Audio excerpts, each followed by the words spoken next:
Well, we made a decision to sell our business, my husband and I, and initially we had interviewed a couple different brokers, and we had worked with one for a short amount of time, but we really weren't happy with him. He wasn't really bringing in buyers. He was not easy to keep in touch with.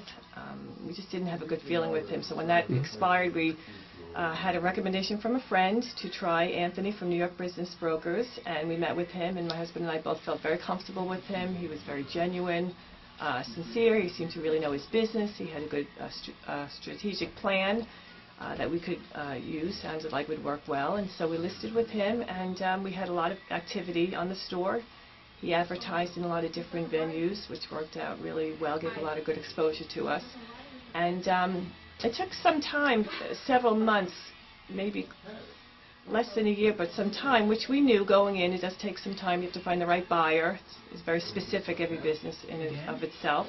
But we ended up eventually finding an international buyer through a broker that Anthony is affiliated with through his networking program, and that was a little unusual for us. We didn't expect an international buyer. It was a little foreign and confusing, but he took care of all of the legwork, a lot of the paperwork, a lot of the negotiating for us. He made it all come together, and it was a little bit of a process that we were unfamiliar with, but it happened, and we ended up getting a really good buyer that really suited our business very well. So in the end, it all worked out perfectly.